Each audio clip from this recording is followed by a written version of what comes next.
Hi, my name is Zandie Mashile and I am a qualified HR professional. So I am originally from Zandie and I am currently now based in Gauteng. So today I am just going to give you an overview or things that can assist you as a job seeker in future.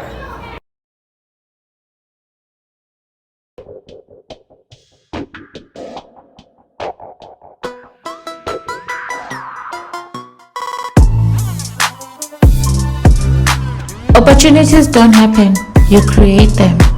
So the PoPi Act. So the PoPi Act stands for Protection of Personal Information. So PoPi Act, as we know, came into effect this year. But one thing we don't know is that it's been around for quite a long time. We only initiated the effect this year. So for a person who's looking for a job, it affects you in a lot of ways because we cannot keep your CV for long in terms of recruiting, and as well as there are things that on your CV that are not required for us to see as HR individuals. So for instance, it will be like your home address, right, or your ID. So the PoPi Act plays a big role because it's protecting you from an employer that you don't know, right? And also, for instance, it also helps you to be safe because if you have your ID or your address on, it might get into the wrong hands and people might misuse that information. As well as the PoPi Act also contributes in terms of when we are done with the recruitment process, we have to discard those who are unsuccessful information because we won't need it, right? And also the information of you having to apply when there is no vacancy. Guys, if there is no vacancy, unfortunately the PoPi Act does not allow us to keep your CV at all, right? So yeah, a CV should be short and simple but yet explanatory. So your CV should sell itself, right? A 10-page CV, we don't have time to look at, right? If it's a 2-page or 3-page CV, yes, it's perfect. So what we look for in your CV is that it should look professional, it should be informative, it should not be too long, and it should be to the point, right? So what I mean is that chronological order. Chronological order meaning that it should start, you as a person needs to start with where you're currently working, right? But if you're not employed, it means that you need to just probably start with where you last worked on your CV, and then the rest of the history of where you've basically worked before, right? And also with your qualification. If you currently have an honors, you need to start with your honors. If you're still busy with it, you can also mention on the side that you're currently busy with it, right? But if you were done, if you were finished quite a long time ago, you don't have to write the dates of when you actually finished, or you qualified as a HR professional, right? So, and also, please, pictures, guys, is also part of PoPi.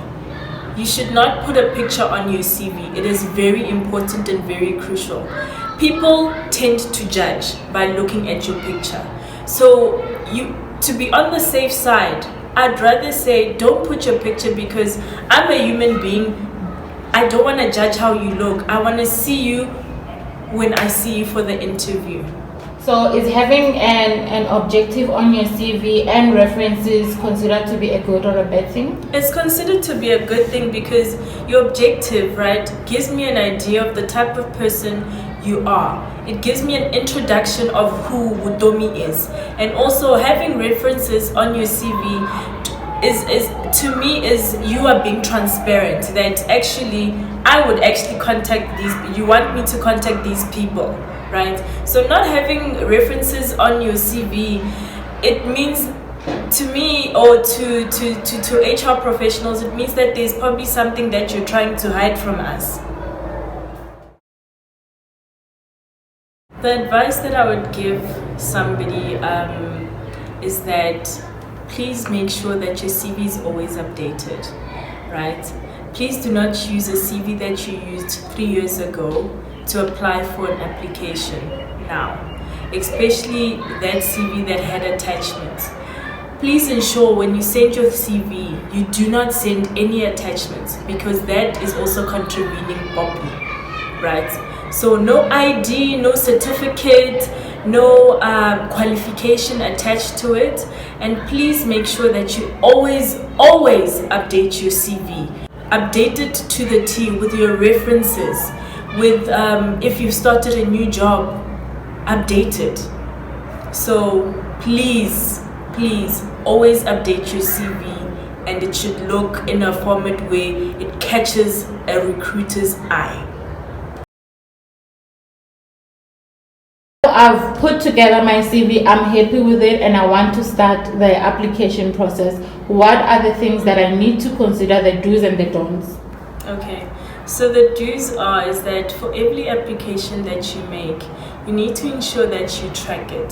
So what I mean about this is that you need to ensure that you print out that job advert to help you in terms of if you ever get called for an interview, you actually know what is the job specification on that required position, right?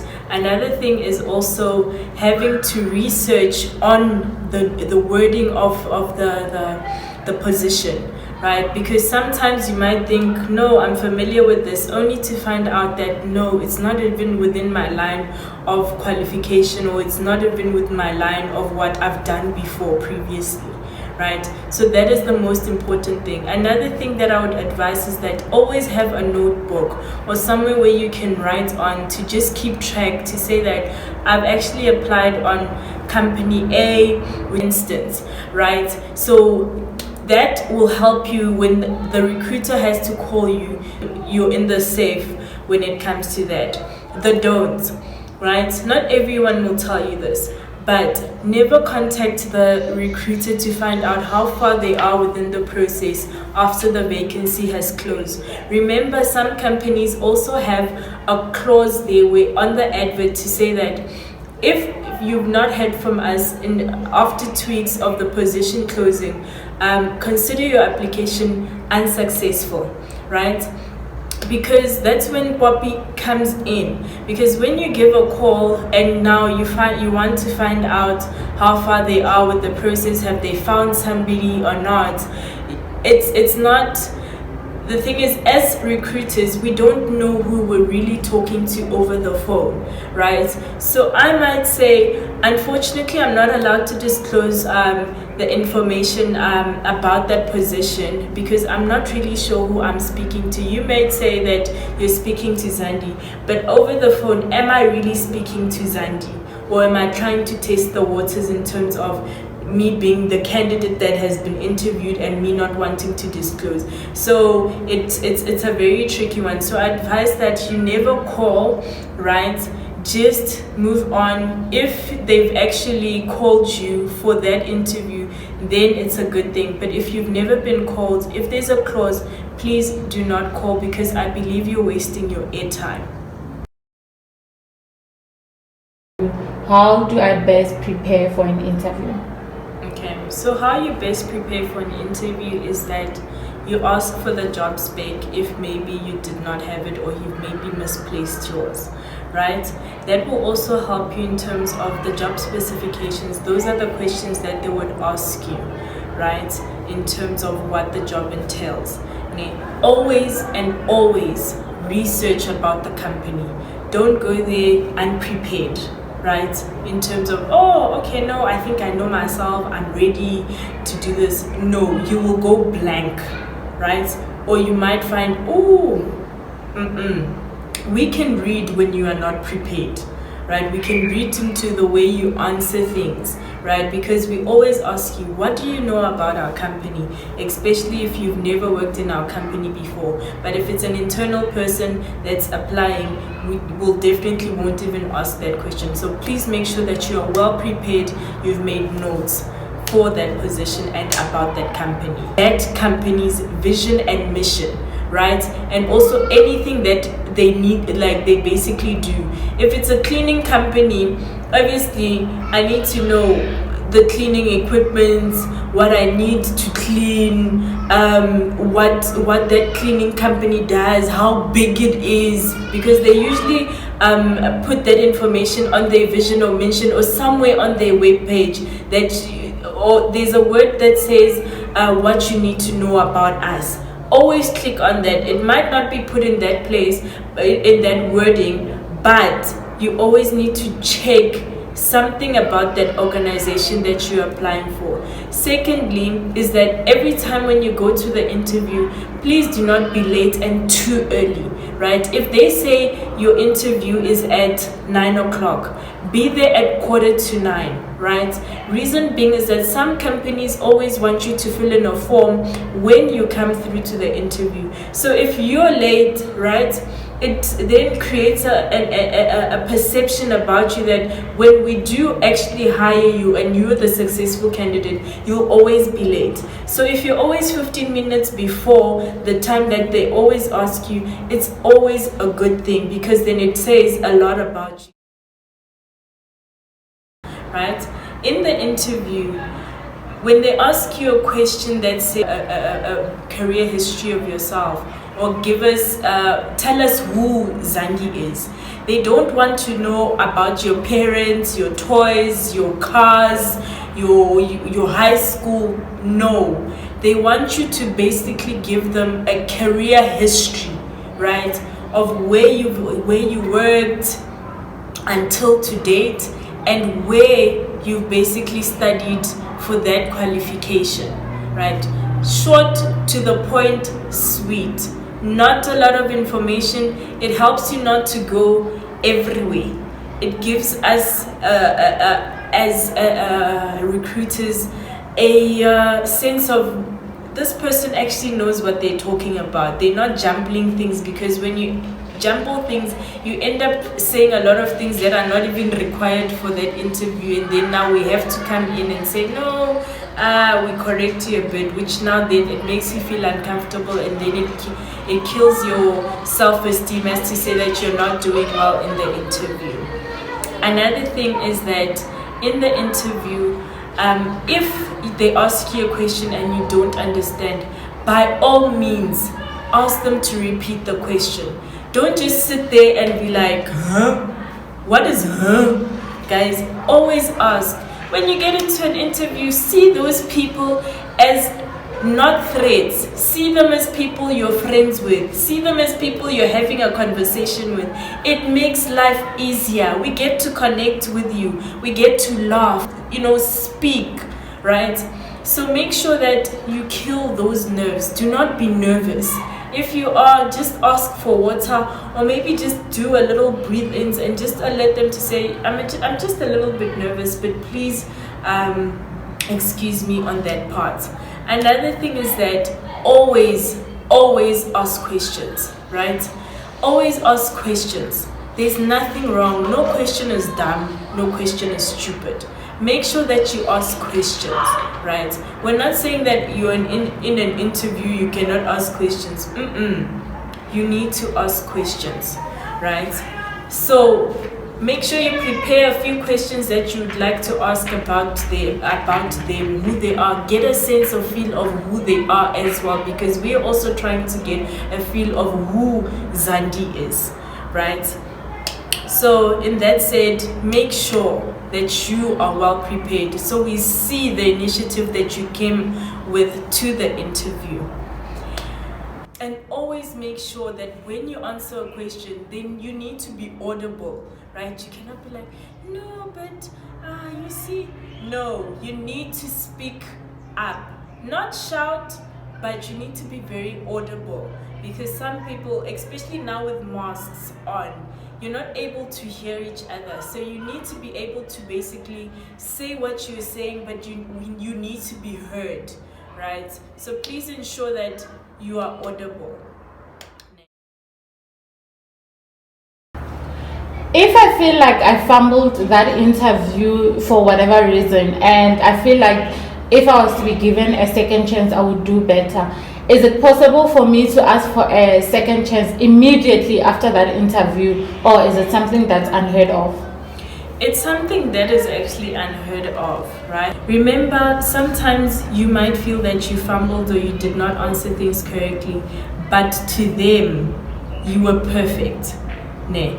So sometimes when you feel like you fumbled, it might not mean that you actually fumbled. It might mean you did well. In your mind, you feel like you fumbled. So also do not lose self-esteem in terms of that. Always be confident. Come with a bang when you come with an interview. Do not be overconfident. Just be yourself. Be the Zandie your friend knows, but in a more serious scenario, right? When you're now serious, or your parents know you as this one, Zandie can get serious. Be that person in that interview. So it's somehow unheard of, but it could happen. But never ask for a re-interview for that time. The only time we can reschedule an interview is if you could not make it. For instance, anything can happen while you're coming to the interview. You can be involved in an accident. You can get robbed. You need to just make sure that you call and say, listen, this is what happened. I've been involved in an accident. Can we please postpone till later, or can we move the date to another date? Yes, we can do that, right? Depending if there will be time. If we aren't able to, we probably might suggest doing it over Teams or over Zoom. You never know. So if in an interview we ask you what your salary expectation is, don't say market related. We want to know what you as an individual would like to earn, right? So in most cases, we always ask you to come with your salary so that we can look at your pay slip if you're currently working. But if you're not currently working, it's fine. We also have a salary scale. Companies have salary scales to say, okay, for somebody who's just probably new into the industry or their experience, do we give them the lower guideline salary scale, the middle salary scale, or the higher guideline salary scales? Because remember, I don't know if you guys know, but there is also a company called Sarah, right, where you can always go to, where they set out the benchmarks for most companies around South Africa or around the world, where they put out salary scales. So make sure that when you have a expectation, or you give out a reasonable expectation in terms of your salary. Think about what goes into a salary. You might find that some companies provide things like medical aid. They give you shares. They give you maybe uniform if you guys have uniform. They give you food allowance in that month. There's so many things that build into a salary. So you need to think about those things as well. Don't things that build into the salary, but you should also think about those things, because those are the major things that count. So you need to think, okay, if they're gonna give me all these things that I've just mentioned, then my salary expectation should say, no, I would take 10,000 rand as net, right? I'm not saying you must always mention 10,000 rand, but I mean you need to have a reasonable expectation in terms of that. So I basically saying that when they ask that question in an interview room, we should actually give them an amount. Yes, give them an amount, telling them, listen, before I answer that question, do you guys provide medical aid? What benefits am I gonna get on top of my salary? Is it what is built into my salary? If they tell you what is built into your salary, then you can say, you know what, Nay, thank you for that. After considering what you've just given me, this is the amount that I think would be best as a net or a basic.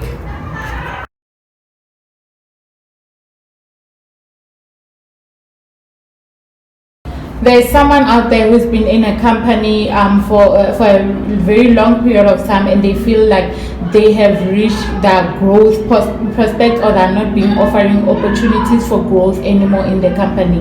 Is there anything as HR that you can do about this? What can a person, as an employee, what can they do? Okay, so companies are different, right? But I think if you want to grow, always start with you, right? You can do it at a personal capacity. If you feel like you've been there for a very long time, maybe you should consider moving somewhere else, right? Not always, don't always think you can also move, but always move with a thing where you actually took yourself to school for that extra course to make you grow, so that when you go to that other company, you're not stagnant and in the same position that you left in the other company.